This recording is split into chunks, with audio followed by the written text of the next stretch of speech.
My fellow Americans, I'm speaking to you tonight from the Oval Office. Before I begin, let me speak to important news from earlier today. After 8 months of nonstop negotiation, by my administration, a ceasefire and a hostage deal has been reached by Israel and Hamas, the elements of which I laid out in great detail in May of this year. This plan was developed and negotiated by my team and will be largely implemented by the incoming administration. That's why I told my team to keep the incoming administration fully informed, because that's how it should be, working together as Americans. This will be my final address to you from the American people from the Oval Office, from this desk as president. And I've been thinking a lot about who we are and maybe more importantly, who we should be. Long ago in New York Harbor, an iron worker installed beam after beam, day after day. He was joined by steel workers, stonemasons, engineers. They built not just a single structure, but a beacon of freedom. The very idea of America was so big, we felt the entire world needed to see. The Statue of Liberty, a gift from France after our Civil War. Like the very idea of America, it was built not by one person, but by many people, from every background and from around the world. Like America, the Statue of Liberty is not standing still. Her foot literally steps forward atop a broken chain of human bondage. She's on the march, and she literally moves.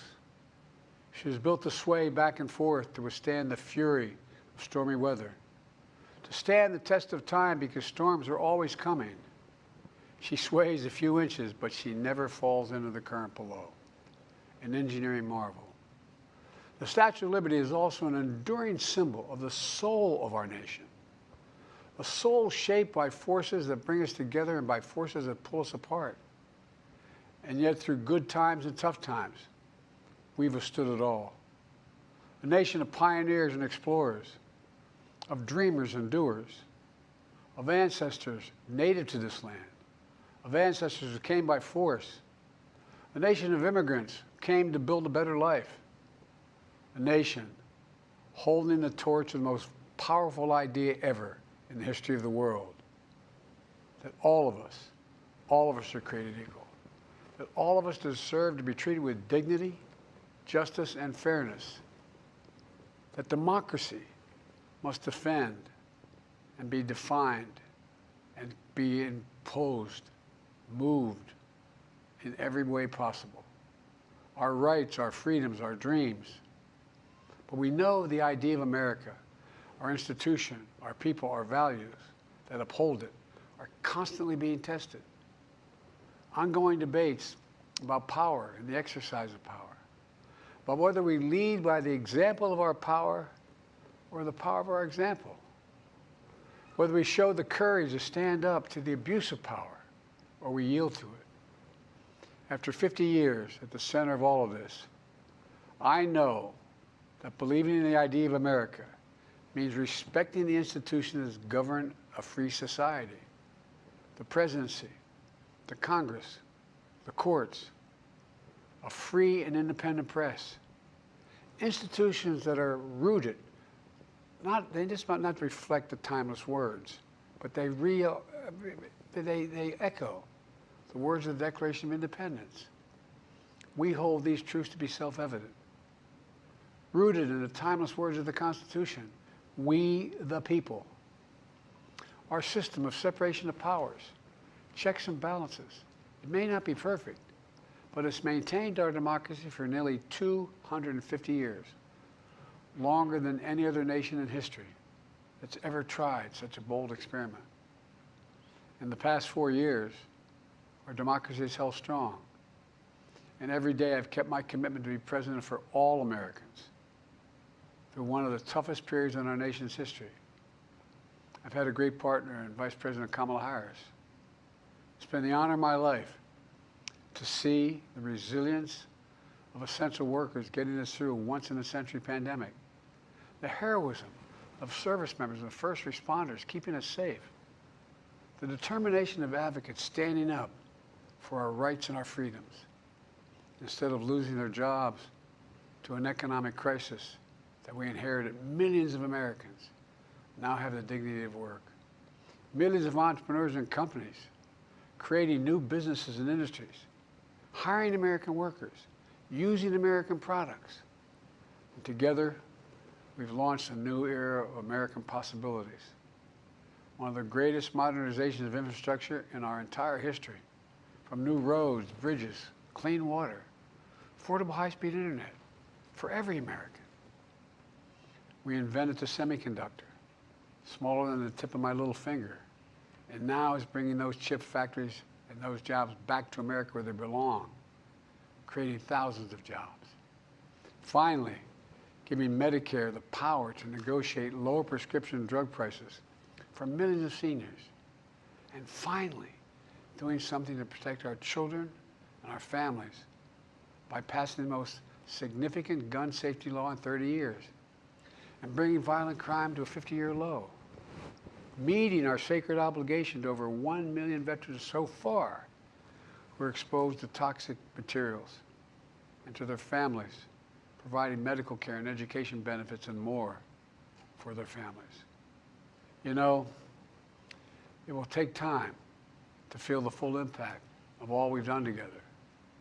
But the seeds are planted, and they'll grow and they'll bloom for decades to come. At home, we've created nearly 17 million new jobs, more than any other single administration, a single term. More people have health care than ever before. And overseas, we've strengthened NATO. Ukraine is still free.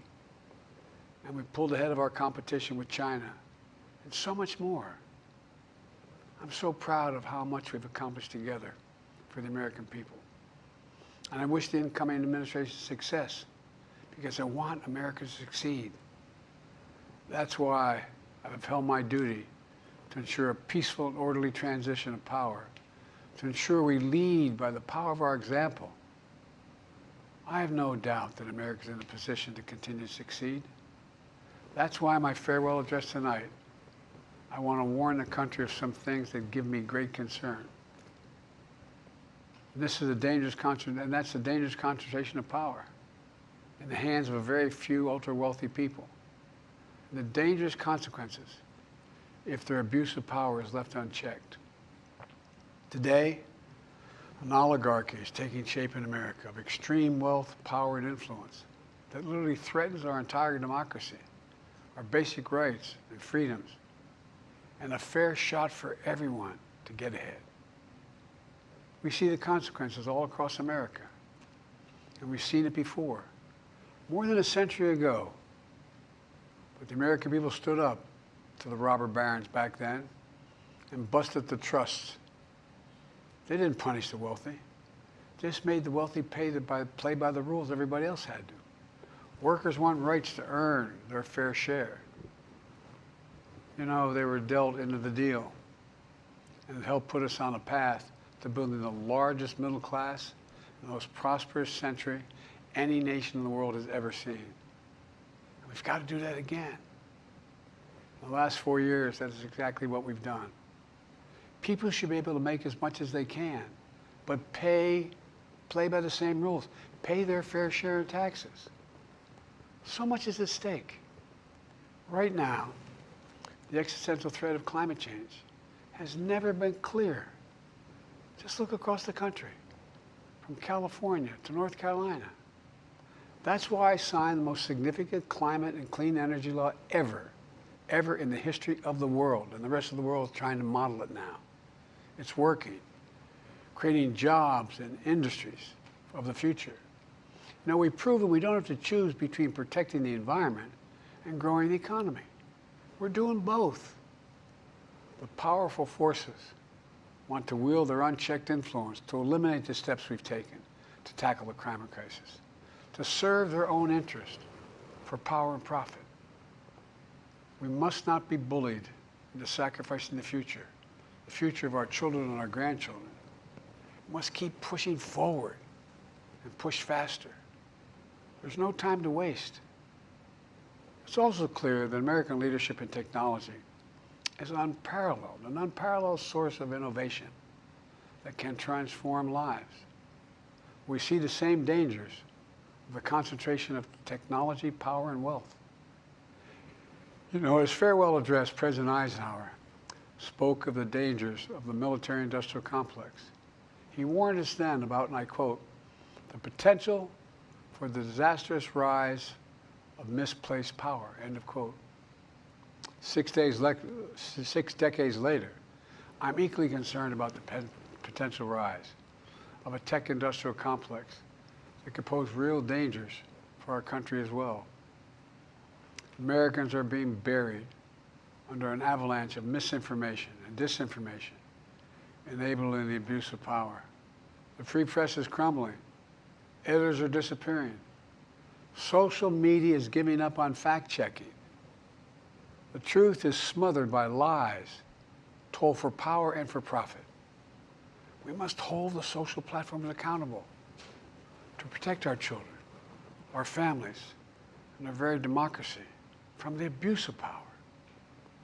Meanwhile, artificial intelligence is the most consequential technology of our time, perhaps of all time. Nothing offers more profound possibilities and risks for our economy and our security, our society, for humanity. Artificial intelligence even has the potential to help us answer my call to end cancer as we know it.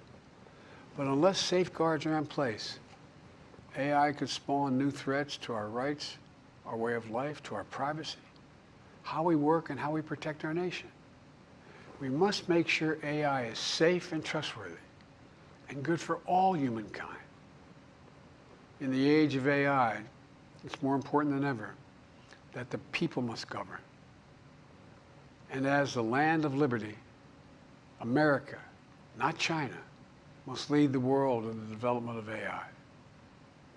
You know, in the years ahead, it'll help to be, it's going to be up to the president, the presidency, the Congress, the courts, the free press, and the American people to confront these powerful forces. We must reform the tax code, not by giving the biggest tax cuts to billionaires, but by making them begin to pay their fair share.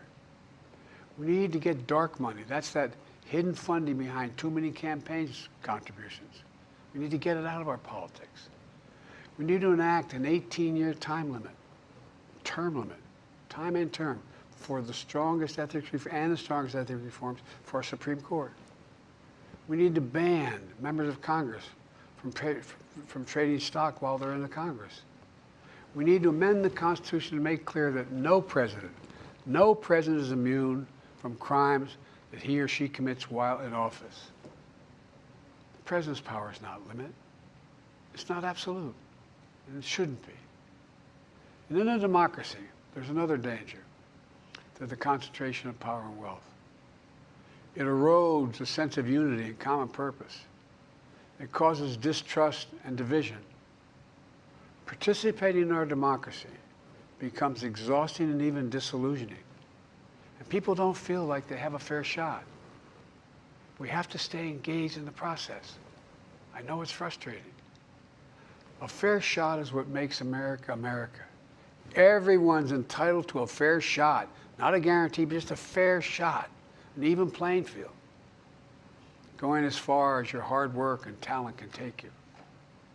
We can never lose that essential truth, remain who we are. I've always believed, and I've told other world leaders, America can be defined by one word: possibilities. Only in America do we believe anything is possible. Like a kid with a stutter from modest beginnings in Scranton, Pennsylvania, and Claremont, Delaware, sitting behind this desk in the Oval Office as President of the United States. That's the magic of America. It's all around us. Upstairs in the residence of the White House, I've walked by a painting of the Statue of Liberty I don't know how many times. In the painting, there are several workers climbing on the outstretched arm of the statue that holds the torch. It reminds me every day I pass it of the story and soul of our nation and the power of the American people. There's a story of a veteran. This is a veteran, a son of an immigrant, whose job was to climb that torch and polish the amber panes so rays of light could reach out as far as possible. He was known as the keeper of the flame. He once said of the Statue of Liberty, quote, "speaks a silent universal language, one of hope that anyone who seeks and speaks freedom can understand." Yes, we sway back and forth to withstand the fury of the storm, to stand the test of time. A constant struggle, a short distance between peril and possibility. But what I believe is the America of our dreams is always closer than we think. And it's up to us to make our dreams come true. Let me close by stating my gratitude to so many people, to the members of my administration, as well as public service and first responders across the country and around the world. Thank you for stepping up to serve. To our service members and your families, it's been the highest honor of my life to lead you as Commander-in-Chief. And of course to Kamala and our incredible partner, the historic Vice President. She and Doug have become like family. And to me, family's everything. My deepest appreciation to our amazing First Lady who's with me in the Oval today, for our entire family. You're the love of my life and the lives of my love. My eternal thanks to you, the American people. After 50 years of public service, I give you my word. I still believe in the idea for which this nation stands. A nation where the strength of our institutions and the character of our people matter and must endure. Now it's your turn to stand guard. May you all be the keeper of the flame. May you keep the faith. I love America. You love it too. God bless you all. And may God protect our troops. Thank you for this great honor.